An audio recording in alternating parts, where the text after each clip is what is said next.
Baik, tadi kita membahas 5 perintah gereja ya. 5 perintah gereja. Perintah gereja yang pertama tadi adalah rayakanlah hari raya yang disamakan dengan hari Minggu. Yang kedua, hadapilah misa kudus pada hari Minggu dan pada hari raya yang diwajibkan, dan jangan melakukan perbuatan yang dilarang. Yang ketiga, jangan makan daging pada hari pantang dan berpuasalah pada hari puasa. Yang keempat, akuilah dosamu sekurang-kurangnya setahun sekali. Yang keempat, hadapilah misa kudus pada hari raya. Hadapilah misa kudus, sambutlah tubuh Tuhan pada masa Paskah. Ya, bisa dihafal tuh ya. Halo, bisa ya? Yang pertama apa? Perintah gereja yang pertama, rayakanlah hari raya yang disamakan dengan hari Minggu. Yang kedua, hadapilah misa kudus pada hari Minggu dan pada hari raya yang diwajibkan, dan jangan melakukan perbuatan yang dilarang. Yang ketiga, jangan makan daging pada hari pantang dan berpuasalah pada hari puasa. Kemudian yang keempat, akuilah dosamu sekurang-kurangnya setahun sekali. Yang kelima, sambut tubuh Tuhan pada masa Paskah. Nah, pernyataan ini membuat kita paham bahwa moral dasar Kristiani itu menjadikan kita pribadi yang harus bertekun. Ya. Jadi pribadi yang harus bertekun itu adalah pribadi yang harus mendengarkan suara hati. Nah, jadi tadi sudah dijelaskan ya.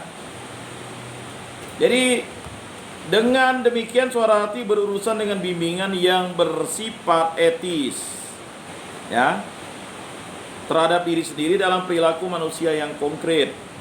Kalau saya menanggapi suara hati saya bertindak secara bebas dan bertanggung jawab terhadap tingkah laku yang mencerminkan nilai-nilai saya dalam situasi eksistensial yang konkret di tengah hidup saya sendiri. Jadi kita tadi merefleksikan sebagai pengurus KMK UPB, sebagai anggota KMK UPB, sebagai mahasiswa Katolik Universitas Pancabakti, sebagai orang muda Katolik ya.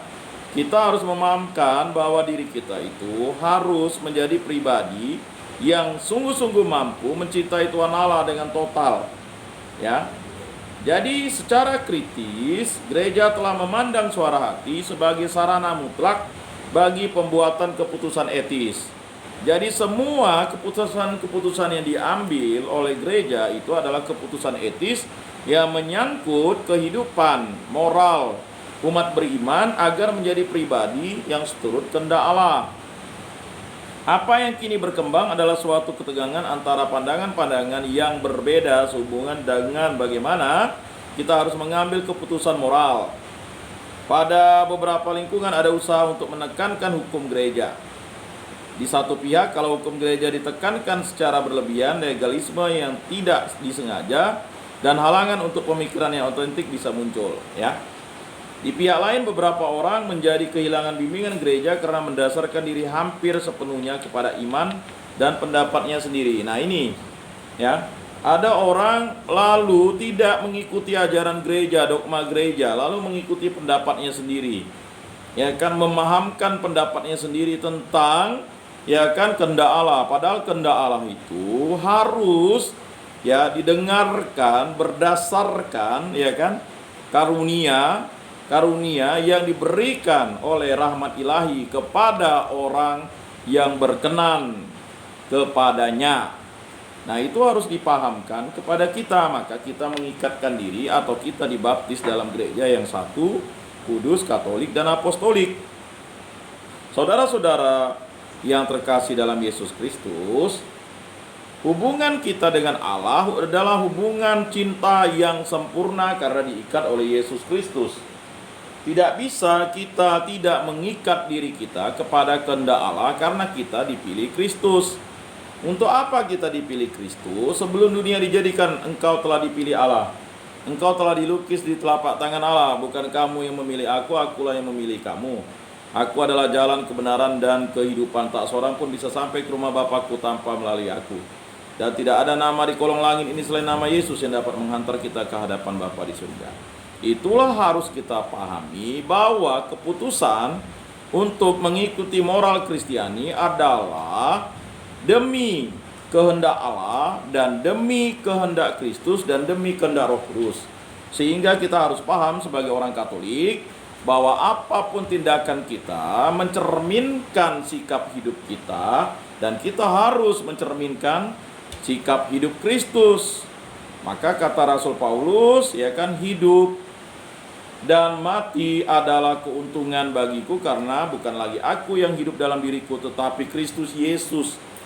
Saudara-saudari yang terkasih dalam Yesus Kristus, apa yang kita lakukan ini bukan sesuatu yang memang muncul dari diri kita, tetapi muncul dari kehendak Allah. Allah lah yang punya inisiatif menyelamatkan kita.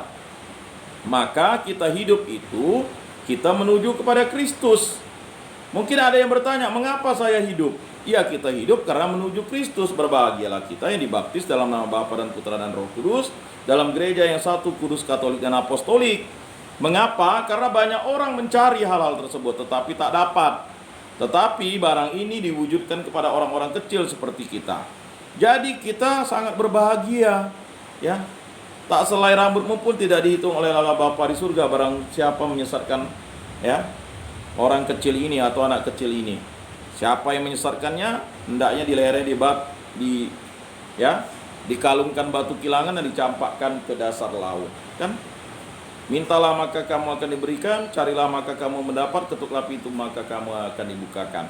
Nah, kita sebagai orang muda, kita harus paham itu, bahwa moral Kristiani yang mengikat suara hati kita karena berasal dari kehendak bebas yang diberikan Allah kepada kita. Dan itu kita harus mencintai Allah dengan tanggung jawab, kewajiban, dan kesetiaan kita kepada kehendak Kristus. Jadi saudara-saudari yang terkasih dalam Yesus Kristus, kita harus memahamkan diri kita tentang hal itu, ya. Jadi kita jangan lalu menjadi pribadi yang kerdil, ya, pribadi yang hanya bersikap acuh tak acuh, apatis, egois, sombong. Itu bisa merusak hubungan kita dengan Allah. Nah, sekali lagi, ya, harus kita pahamkan itu. Hal ini hanya akan memperluas pemilihan moral yang tidak reflektif atau refleksif. Dengan demikian, dipandang dari perkembangan manusianya, yang muncul adalah penekanan yang berbeda-beda. Orang Katolik dewasa sering bertanya, bagaimana saya bisa mengikuti suara hati saya sendiri bila pandangan saya bertentangan dengan ajaran gereja? Nah, itu, ya, kita harus paham. Kalau kita tahu ajaran gereja, berarti kita tahu ajaran Kristus. Karena semua dasar ajaran gereja adalah berasal dari sabda dan firman Kristus, berasal dari sabda dan firman Allah melalui perantaraan Yesus Kristus, dan diwariskan oleh para rasul.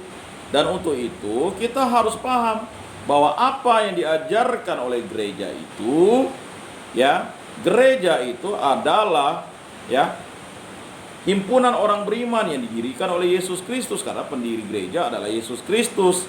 Dan kita tahu bahwa gereja itu lahir, ya, semenjak hari raya Pentakosta. Kaum muda secara umum menyatakan, saya sedang mengikuti suara hati saya. Suatu pernyataan yang sering justru menutupi kemandekan mereka sendiri dan kini merupakan pilihan moral yang berbahaya. Jadi banyak di antara kita orang muda itu lalu punya kemandekan. Jadi menggunakan pilihannya sendiri. Saya tidak mau ke gereja karena saya tidak suka, ya kan, bapak saya ini kawin lagi. Jadi merajuk dengan bapaknya lalu berajuk untuk tidak ke gereja. Itu adalah sesuatu kemandekan, ya. Lalu tidak mau aktif KMK UPB gara-gara mungkin, ya kan, iri, tak terpilih jadi ketua, tak terpilih jadi pengurus. Itu adalah pilihan moral yang berbahaya, ya. Ngapainlah kita mau aktif lagi ke KMK UPB kalau kita tidak dipilih jadi pengurus, tidak pilih jadi ketua, tidak pilih jadi sekretaris, tak pilih jadi divisi ini, divisi itu, ya kan. Jadi dendam, iri, sombong. Ketika kawan yang tidak bisa buat program, lihatlah, cobalah pilih aku dulu, pasti aku bisa buat program ini, program itu. Nah itulah pilihan moral yang berbahaya kalau hanya mengikuti suara hati atau pernyataan sering menutupi kemandekan mereka sendiri. tanpa melihat moral Kristiani itu sebagai acuan kita, karena cinta kasih Allah itu adalah begitu luar biasa kepada kita. Nah, saudara-saudari yang terkasih dalam Yesus Kristus, apa yang jauh lebih berguna bagi kelompok tersebut? Kelompok tua dan muda adalah pendekatan yang memperhatikan pilihan manusia yang sejati di tengah iman masyarakat yang bisa dipercaya. Jadi, saudara-saudari yang terkasih, ya kan, gereja Katolik yang ada di kampus Universitas Pancabakti Pontianak adalah KMK UPB Santo Fransiskus Assisi.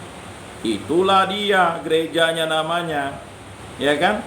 Mungkin banyak yang berpikir, oh ini kan UKMF Kerohanian. Ya tidak, itulah gereja kita. Untuk itu kita mengikatkan diri, gabungan kelompok tua, senior, dan kelompok muda. Anda yang sedang menjadi pengurus dan menjadi anggota KMK UPB. Ya kan, usia KMK UPB kan 27 tahun. Tetapi usia 27 tahun itu adalah suatu cikal bakal bagaimana organisasi itu atau gereja mahasiswa itu ada di kampus UPB karena kehendak Kristus, kehendak Allah, bukan kehendak senior.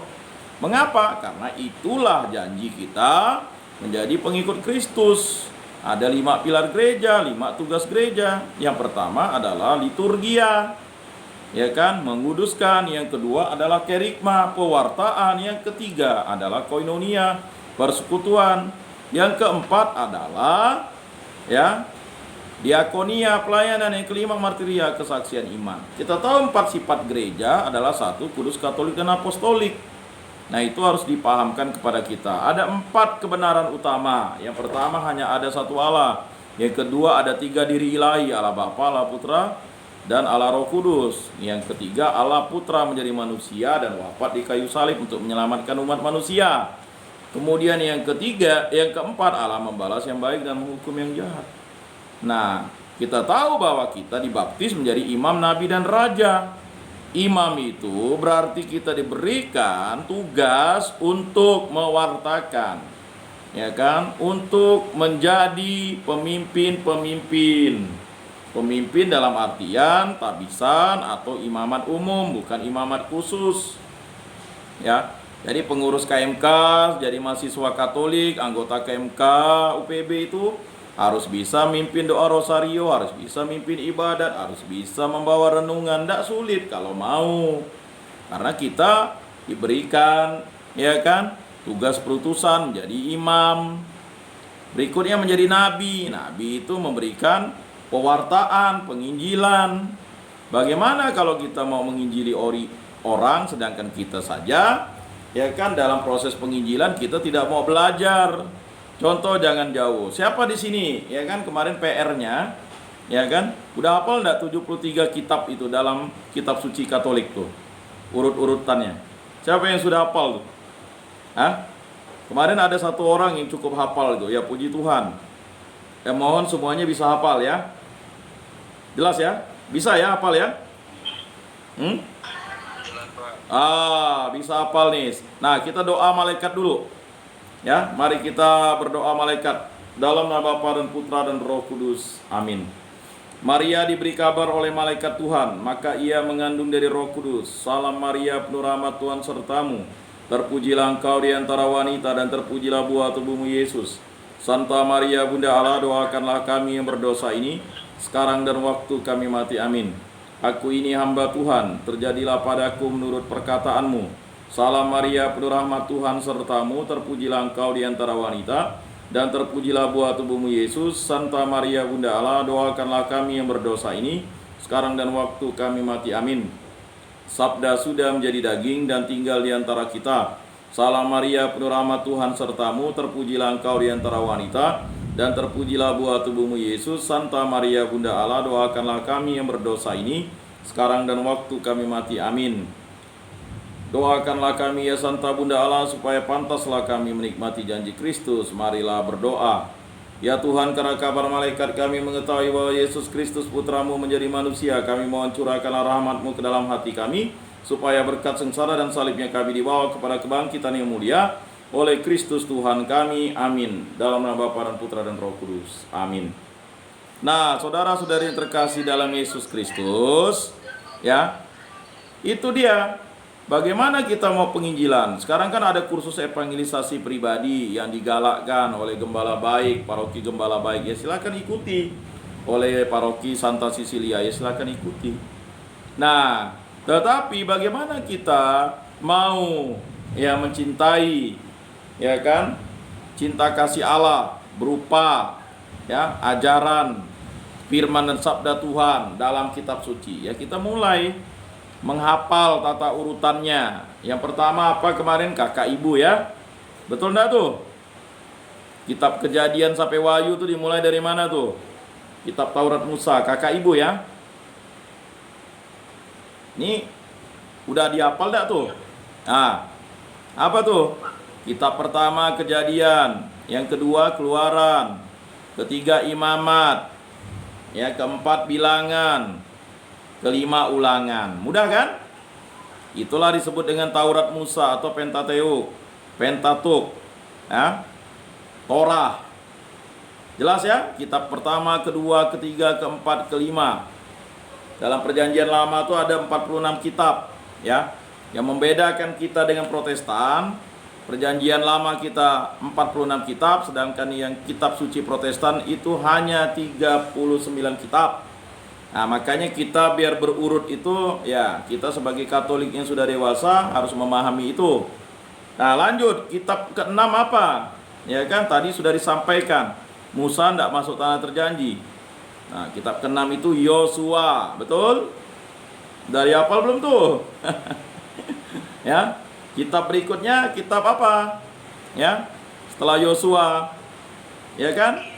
Ya, Hakim-Hakim kitab ke-7.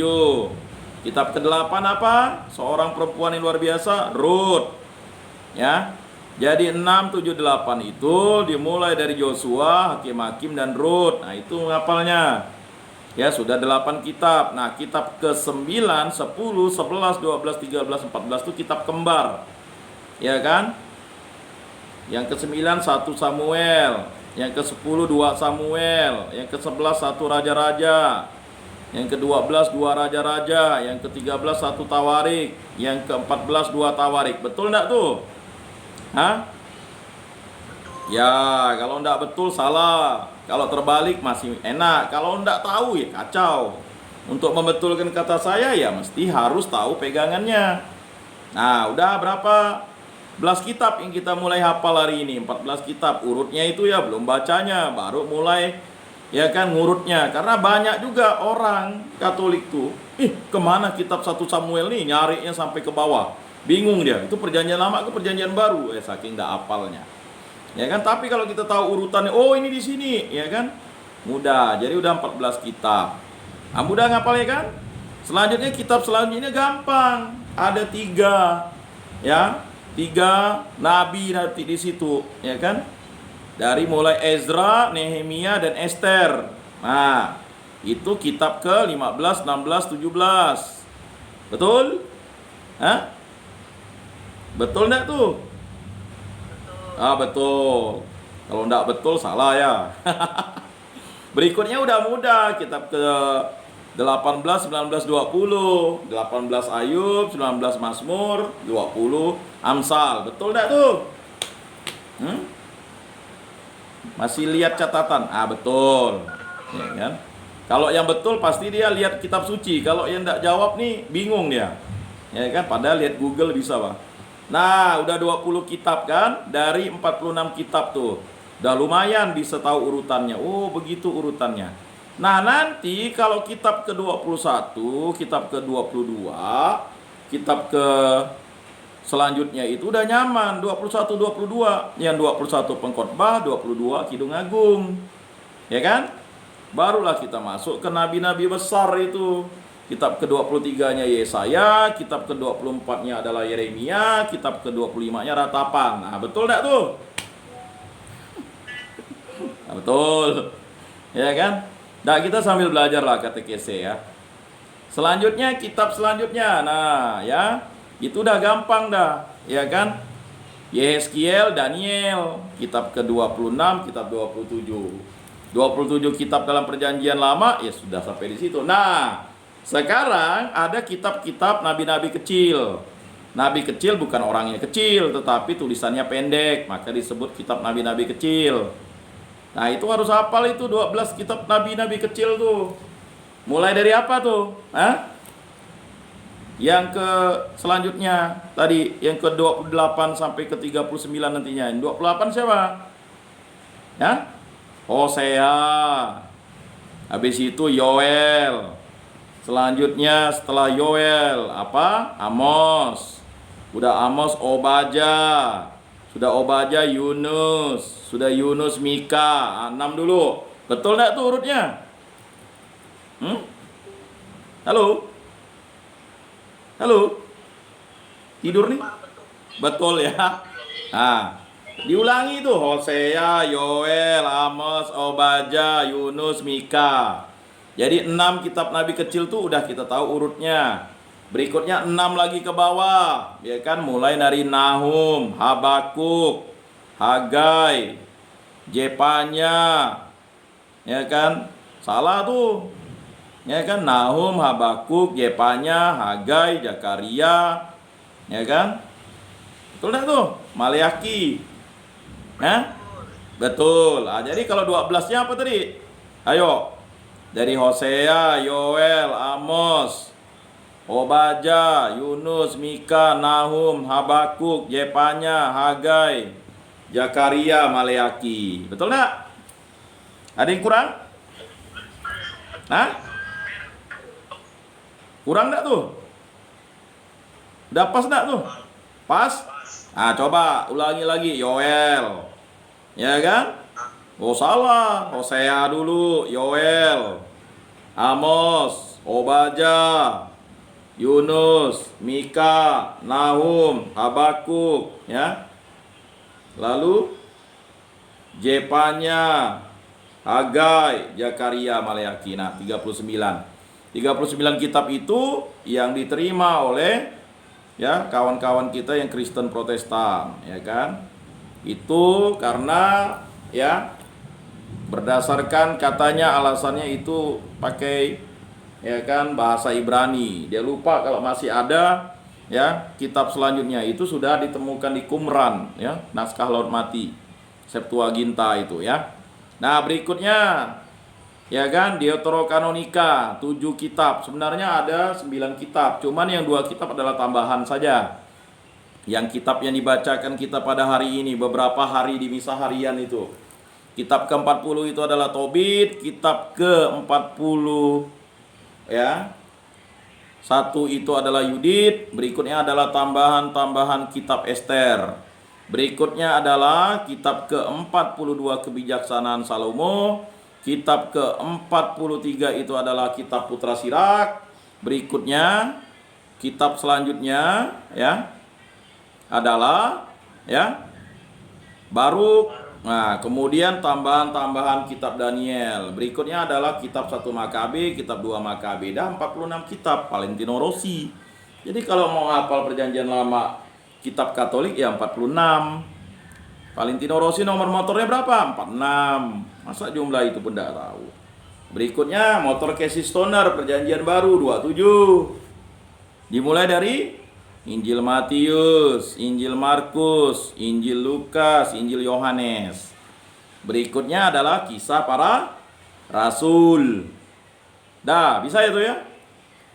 Berikutnya adalah surat-surat Rasul Paulus. Nah ya, surat Rasul Paulus kepada jemaat di Roma, surat Rasul Paulus yang pertama kepada jemaat di Korintus, surat Rasul Paulus yang kedua kepada jemaat di Korintus, surat Rasul Paulus kepada jemaat di Galatia, surat Rasul Paulus kepada jemaat di Efesus, bukan Efesius, sering banyak salah tuh, Efesus. Surat Rasul Paulus kepada jemaat di Filipi, surat Rasul Paulus kepada jemaat di Kolose, surat Rasul Paulus yang pertama kepada jemaat di Tesalonika, surat Rasul Paulus yang kedua kepada jemaat di Tesalonika. Nah, itu jangan sampai salah. Ada kepada jemaat, ada kepada orang baru. Habis itu surat Rasul Paulus yang pertama kepada Timotius, surat Rasul Paulus yang kedua kepada Timotius, surat Rasul Paulus kepada Titus, surat Rasul Paulus kepada Filemon. Nah, itu. Berikutnya surat kepada orang Ibrani. Ya kan? Memang Rasul Paulus ada menulis sebagian besar suratnya, tetapi dia tidak disebut surat Rasul Paulus kepada jemaat Ibrani, langsung surat kepada orang Ibrani, karena ada beberapa rasul yang menulisnya. Berikutnya baru kita masuk ke surat-surat Katolik atau surat-surat Kristen. Ya. Yang pertama, ya kan, kita mulai dari surat Yakobus. Ini Yakobus bukan rasulnya Yesus. Ada 12 rasul Yesus yang menggunakan nama Yakobus itu ada 3 orang. Yakobus, saudaranya Yohanes anak Zebedius, dan Yakobus Alpius. Lalu Yudas Tadius anak Yakobus. Jadi bapaknya Yakobus. Tapi Yakobusnya beda-beda itu. Jadi dari para rasul itu ada 3 yang menggunakan nama Yakobus. Yang satu ya karena bapaknya Yakobus, Yudas Tadius anak Yakobus. Tetapi Yakobus yang menulis surat ini adalah uskup Yerusalem, dia adalah sepupu Yesus. Paham ya? Jadi jangan bingung ini Yakobus mana nih, ya kan? Yakobus yang pernah disebutkan, Yakobus, Yoses, Simon, Yudas. Ya. Berikutnya adalah surat Petrus yang pertama, surat Petrus yang kedua, surat Yohanes yang pertama, surat Yohanes yang kedua, surat Yohanes yang ketiga, dan surat Yudas. Betul tak tuh? Saya nanya dulu tuh, betul tak tuh? Betul ya? Kalau salah, betul kan? Betul. Kalian lihat kitab suci lah, ya kan? Nah, surat Yudas itu jangan kalian salah. Oh, itu surat Yudas Tadius, bukan. Surat Yudas Iskariot, apalagi itu mana lah. Itu Yudas sepupu Yesus, saudara kandungnya Yakobus tadi. Paham ya? Disebut surat Yudas. Ya. Lalu wahyu kepada Yohanes, itulah 27 kitab perjanjian baru. Gampang kan? Nah, itulah ya, imam, nabi, dan raja. Nah, raja itu yang dimaksud itu kita diberikan kuasa, kehendak bebas karena kita dibaptis dalam nama Bapa dan Putra dan Roh Kudus. Jadi kita bisa memberikan kesaksian iman yang hidup tentang pembebasan kita. Kita bukan lagi budak, kita bukan lagi hamba, tetapi diangkat Yesus sebagai saudara. Siapa itu Yesus? Yesus itu adalah raja. Raja itu memiliki saudara, kita diangkat menjadi raja. Kita dibebaskan dari perbudakan setan. Nah, saudara-saudari yang terkasih dalam Yesus Kristus, apa yang jauh lebih berguna bagi kelompok tersebut, kelompok tua dan muda, adalah pendekatan yang memperhatikan pilihan manusia yang sejati di tengah iman masyarakat yang bisa dipercaya. Pendidikan religius Robert Friday menyatakan bahwa karena kecenderungan untuk menekankan hukum, banyak orang Katolik tetap menjadi anak-anak dalam pengambilan keputusan moralnya. Nah, kita jangan menjadi seperti anak-anak dalam keputusan moralnya. Masa gara-gara kita merajuk dengan bapak kita tidak dibelikan motor lalu tidak ke gereja, tidak dibelikan HP tak ke gereja, tidak diberikan laptop lalu tidak ke gereja, itu sama kayak anak-anak dikasih balon mau. Ya kan? Lucu kita. Lalu kita dimarah bapak kita tak mau berdoa, tidak mau sembahyang lingkungan, tidak mau doa rosario, kita tidak dikasih duit sama mama kita merajuk. Itu namanya iman anak-anak, ya kan? Iman balon. Tidak boleh kayak gitu. Makanya kita sebagai mahasiswa Katolik, orang dewasa, muda ini atau orang dewasa pertama ini harus menjadi terang dan garam. Makanya di kampus kita, walaupun kita beda setahun dengan adik-adik kita harus mampu mendampingi, membimbing karena melalui kekuatan Yesus Kristus. Ya. Jadi Friday percaya bahwa apa yang diperlukan dewasa ini adalah pemaparan pesan kitab suci dalam kerangka orang dewasa kepada individu yang pengalaman hidupnya telah mempersiapkan dirinya secara lebih baik untuk menerima atau menolak tuntunan etika Kristiani. Jadi kita sebagai pengurus KMK UPB, sebagai anggota KMK UPB, sebagai mahasiswa Katolik, ya kan, UPB, ya kan, sebagai mahasiswa yang beragama Katolik, apapun yang kita lakukan, bahwa kita harus menyampaikan pemaparan pesan kitab suci, ya kan, dalam kerangka orang dewasa kepada individu yang pengalaman hidupnya tetap mempersiapkan dirinya secara lebih baik untuk menerima atau menolak tuntunan etika Kristiani. Jadi kalau ada yang menolak, ya orang yang beriman bukan Katolik, ya menolak silakan. Tapi kalau dia Katolik menolak, dia menjadi antikristus. Masa dia menolak ajaran Katolik, 10 perintah Allah tidak mau diakuinya, 5 perintah gereja tak mau dihafalnya, doa Bapa Kami tak mau, doa Salam Maria tak mau. Itu sama dengan menolak tuntunan-tuntunan etika Kristiani. Orang Katolik harus didorong untuk menerima baik resiko maupun ambiguitas yang terkandung dalam pengambilan tanggung jawab pribadi atas keputusan moralnya. Cinta itu kan melahirkan tanggung jawab, kewajiban, dan kesetiaan ya. Jadi kita harus tahu bahwa tanggung jawab moral itu adalah sesuatu yang berdasarkan moral Kristiani untuk kehidupan yang baik dan benar di muka bumi seturut kehendak Allah. Benar bahwa pengambilan keputusan moral kaum dewasa berarti permulaan dari pendekatan kokoh yang diatur oleh hukum. Tapi sebagaimana Friday menyimpulkan, risiko kehidupan di tengah ambiguitas dan dibatasi secara sempit dalam norma-norma moral mungkin adalah harga yang harus dibayar bagi kematangan dalam pengambilan keputusan moral. Penekanan pada pengembangan kematangan dalam pembuatan keputusan moral ini sungguh merupakan tujuan utama bagi kaum dewasa yang melayani kaum muda. Nah, ini harus dipahami. Baik mereka yang melayani remaja tingkat SMA maupun tingkat perguruan tinggi.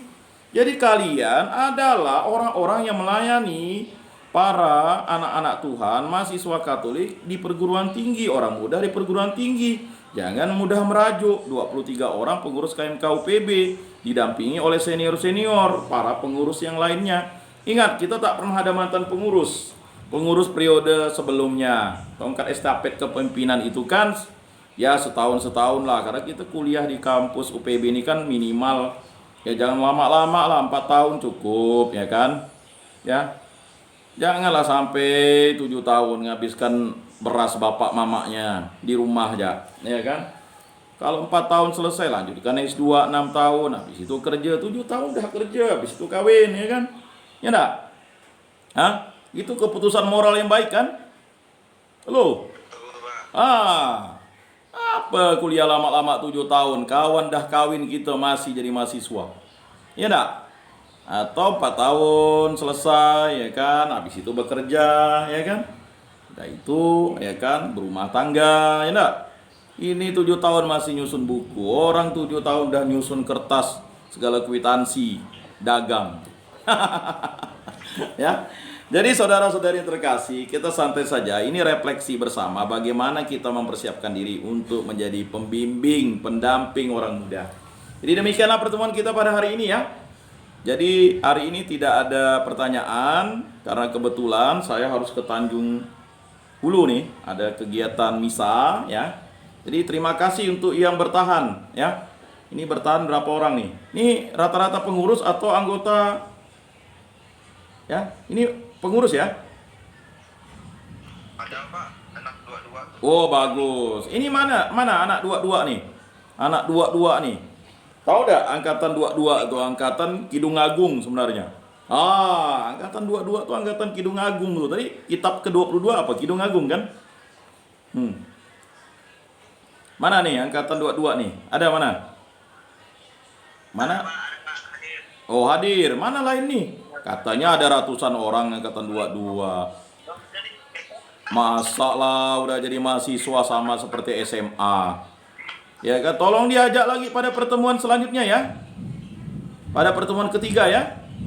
Halo? Biarpun kita di kampung kan ada sinyal kan di kampung. Nanti alasan balik kampung lah, kuliah lah ya memang sekarang pakai Google Meet lebih canggih. Jangan-jangan hanya celana pendek saja kalian di situ kan. Ya santai aja lah. Karena nggak ada yang aktifkan kamera nih, hanya saya aja yang aktifkan kamera. Oke, demikianlah bimbingan dan penyuluhan kita untuk pertemuan kedua. Semoga bermakna dan bermanfaat dalam hidup kita. Mari kita tutup dalam doa. Dalam nama Bapa dan Putra dan Roh Kudus. Amin. Allah Tritunggal yang Maha Kudus, kami bersyukur di hadapan-Mu karena karya agungmu lah kami dipertemukan di jalur Google Meet ini, jalur online ini. Semoga apa yang kami bicarakan pada hari ini mampu membantu kami untuk merubah diri kami agar menjadi lebih baik dan yang paling utama menurut kehendak-Mu.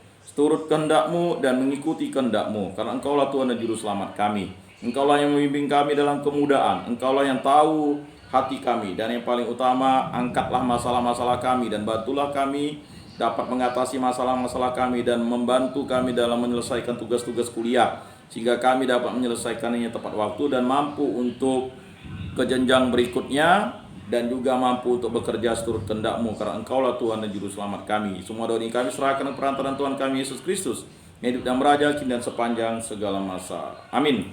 Dalam nama Bapa dan Putra dan Roh Kudus. Amin. Salam, salam kasih, damai dan sejahtera. Tuhan memberkati, menyertai dan melindungi. Salpe, salam KMK. Terima kasih Pak. Yo, sama-sama.